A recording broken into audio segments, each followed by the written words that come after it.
Welcome back everyone to part 3 of CNN on custom images. So in part 3 we're going to focus on downloading and using pre-trained models. And luckily TorchVision has a number of proven pre-trained models available through torchvision.models. And these have all been trained on the ImageNet database of images. And we link to that database in the lecture notebook in case you want to check it out further. All pre-trained models expect input images normalized in the same way. That is to say, all those pre-trained models, in order to use them on your own image files, they expect mini batches of 3-channel RGB images, so that means the images have to be color images, and they expect them to be formatted by color channel times height times width, where height and width are expected to be at least 224 pixels. So there is a minimum size your images need to be. Now these images have to be loaded into a range of 0 to 1, and then normalized using the mean array and standard deviation array that we've already seen before. So you have to actually normalize them in this specific manner in order to use these pre-trained networks effectively.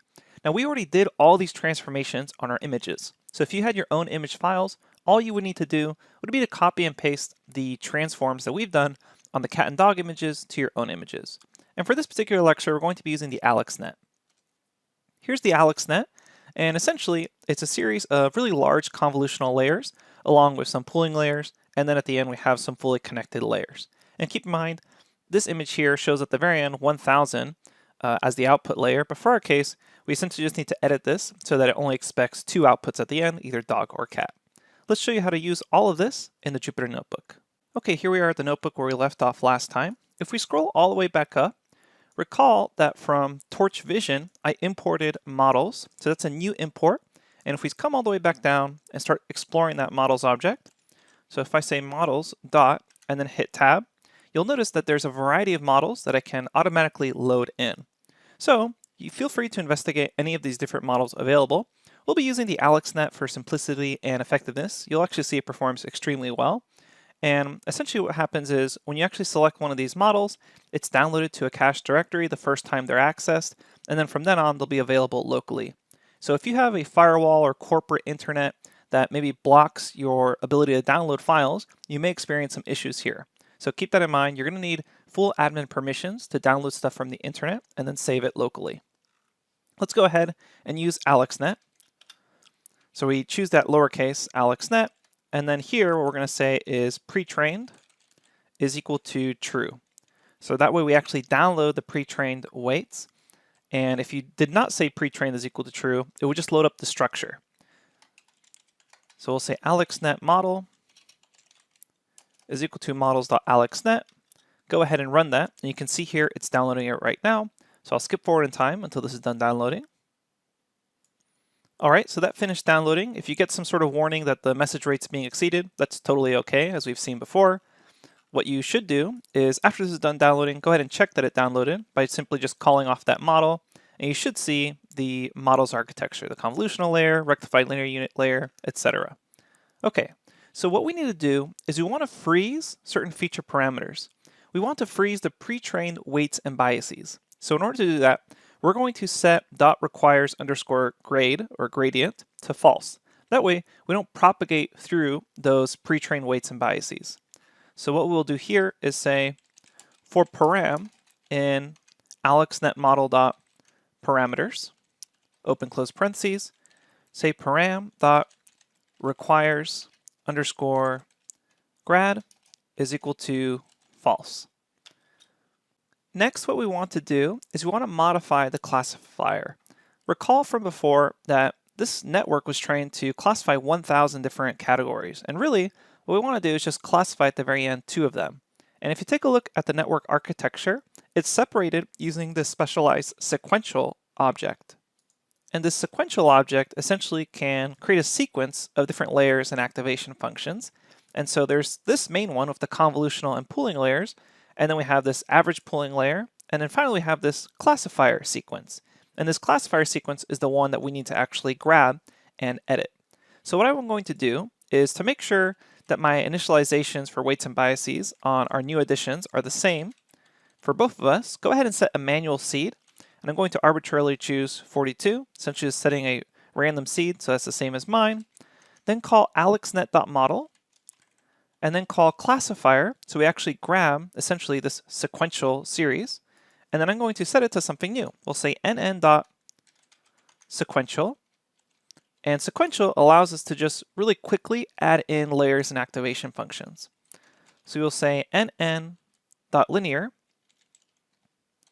and we'll go from 9216 to 1024. So where did I get 9216? Well, that's currently what's being inputted into this first linear layer, and that one you have to keep. And then we can decide to quickly kind of reduce it down to just 2. So after that, we need to pass this through an activation function. So we'll say go through a rectified linear unit, RELU, open close parentheses. Then after that, we'll go ahead and have a dropout layer. We'll say dropout, just choose 50%. You can edit and play around with that value. Then we'll choose linear, and then from 1024, after that, let's just reduce it down to the 2 categories, cat and dog. And after this, we need a logarithmic softmax function with dimension along 1. So just as we did before. Go ahead and run that, and now check your update to the alexnet.model. You can see here we replaced that classifier sequence with our own sequence. And essentially this is what you have to do if you are using different images with different classes. But luckily, we're going to be able to use all the filters that have already been trained for visual information from AlexNet, and then be able to use those, and essentially this last series of fully connected layers that we just created, where we don't have the pre-trained weights for them, that's going to be able to identify using the layers for the images and classes we're looking for, which in our case are dogs and cats. So let's go ahead and count the parameters. So we'll say for param in alexnet.model.parameters, print param.number of elements, run that, and we can see here the different parameters. And for our case, we're really just looking at those last couple of sequential layers that we're going to train. So these first ones are already actually all fixed in place, and it's really the last series of parameters. So we have our first fully connected layer. Notice that that's where we really expand the parameters, and then we begin reducing it down to 2. Okay, so the reason it goes up here is because we kind of double the number of connections as we go from in features 1024 to out features of 2. So these last series of parameters are the ones we're going to be training and updating. Finally, let's define a loss function and optimizer. We will say criterion is equal to nn.cross entropy loss. And then our optimizer is equal to torch.optAtom. We pass in our AlexNet model parameters. Actually, we're only training the classifier, so we just say classifier.parameters. And we say learning rate is equal to 0.001. So essentially what we're doing here is we're holding in state all the convolutional stuff that the AlexNet has already been trained on. What we're going to focus on is that last series of fully connected layers to be able to leverage those filters that have already learned so well on so many images and have been trained for a really long time, and then leverage that information and that pre-training to try to see if it works well on our images. Okay, so that's why we're only grabbing that classifier parameters. So we're only updating these last couple of parameters. So I'm going to run that, and then what I'm going to do is I'm simply just going to copy and paste the same code we used last time for training the model. And remember, we're only training the fully connected layers here. So I'm going to copy and paste and then quickly go over this code, although we've already seen this multiple times. So I'm copying and pasting this. I'm copying and pasting this from the lecture notebook. Now I would encourage you to do the same. But all we're doing here is everything's the same. We set our start time. The only thing that's different here is we only need to really train for one epoch, since the convolutional layers have fixed weights and biases. We'll go ahead and set max train and max test batch optionally, have limits there. Again, that's not something you have to do, but you can go ahead and do it. And then we set our loss and correct counts, and we're doing the exact same thing as we've done before, except in this case, instead of the CNN model, we're passing it through the AlexNet model.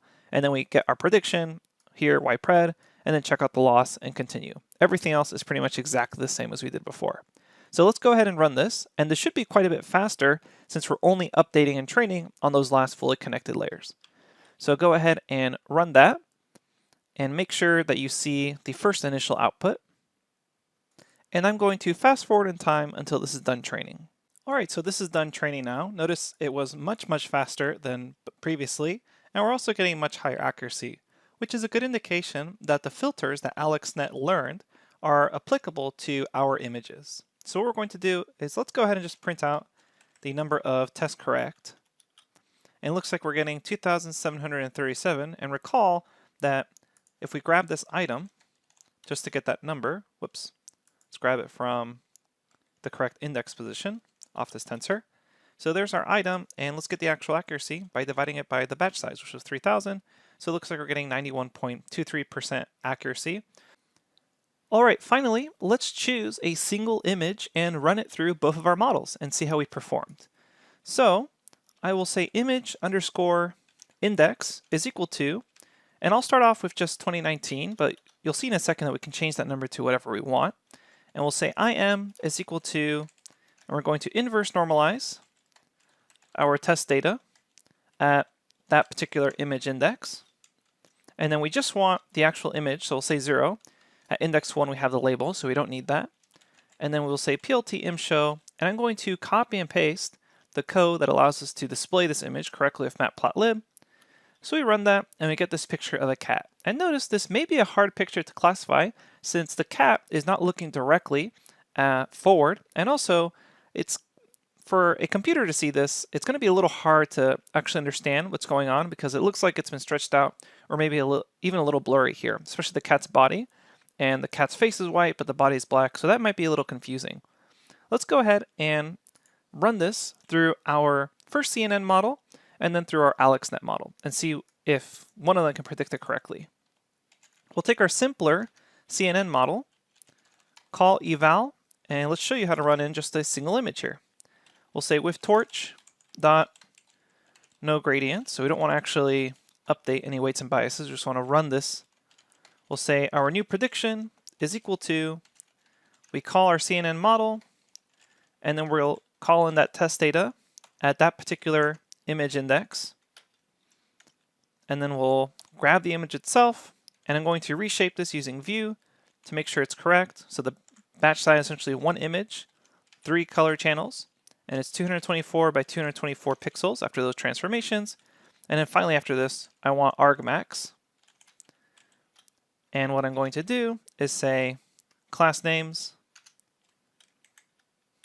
and I will say our new prediction, go ahead and grab the item off of that, which is essentially the index position of what animal it thinks it is. So we run that, and our CNN model predicts correctly that it is a cat. Let's copy this and see if our AlexNet model does the same thing. So we will say AlexNet model.eval, and then grab our AlexNet model and replace it with CNN model here. Run that, and the AlexNet model also correctly predicts it's a cat. Okay, so now you've learned how to use a pre-trained model and then train it not just on an entire test set, but also then evaluate single test images, which recalls pretty much the exact same process as what we're doing up here when we run things like AlexNet model, xtrain, get that Y prediction, etc. So I leave it up to you to experiment with passing in different image indices. So you can pass in something like 190 or really whatever you want. So we get this image of a cat, see how well CNN model performs. Looks like it thinks it's a cat. AlexNet model also thinks it's a cat. So I encourage you to kind of play around with this and see what else you can find. So again, another cat here, and it's performing correctly on both. Okay, so that's it for this lecture series. I hope you've enjoyed it, and I hope you now understand how to provide a convolutional neural network classification system to just general image files. Thanks, and I'll see you at the next lecture.